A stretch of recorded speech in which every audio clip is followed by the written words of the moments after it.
नमस्कार फ्रेंड्स, मैं पूनम गुप्ता स्वागत करती हूँ आपका अपने यूट्यूब चैनल पूनम के गीत संगीत में। जितियापुर का गीत है, कैसा लगेगा कमेंट में ज़रूर बताइएगा और आप हमें पूरा सपोर्ट ज़रूर करें।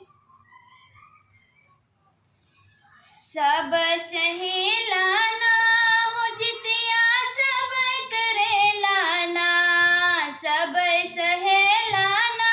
हो जितिया सब करेलाना, किया आसिन के हो महीना के जितिया सब करेलाना, किया आसिन के महीना के जितिया सब करेला हो। सब सहेलाना हो जितिया सब करेलाना, सब सहेलाना हो जितिया सब करेलाना, किया आसिन के हो महीनवा के जुतिया सब करेलाना, किया आसिन के हो महीनवा के जुतिया सब करेलाना। सब गुथावे ना हो मोतीमाल सब गुथावे ना, सब गुथावे ना हो मोतीमाल सब गुथावे ना,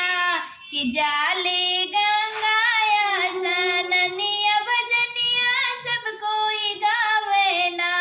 कि जाले गंगाया सननिया भजनिया सब कोई गावे ना। पंडित जी कथा सुनावत ना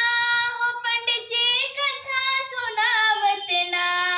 पंडित जी कथा सुनावत ना हो, पंडित जी कथा सुनावत ना, मांगे पुत्र लवर धनवा के गंगा मैया रखिया धयनवाना, मांगे पुत्र लवर धनवा हो गंगा मैया रखी धयनवाना, रखी धयनवाना कि गंगा मैया रखी धयनवाना, रखी धयनवाना कि गंगा मैया रखी धयनवाना,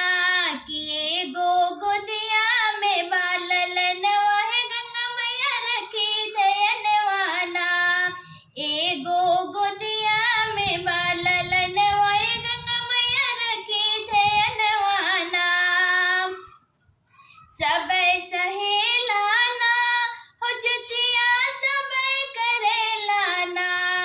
सब सहेलाना हो जितिया सब करेलाना, ए गंगा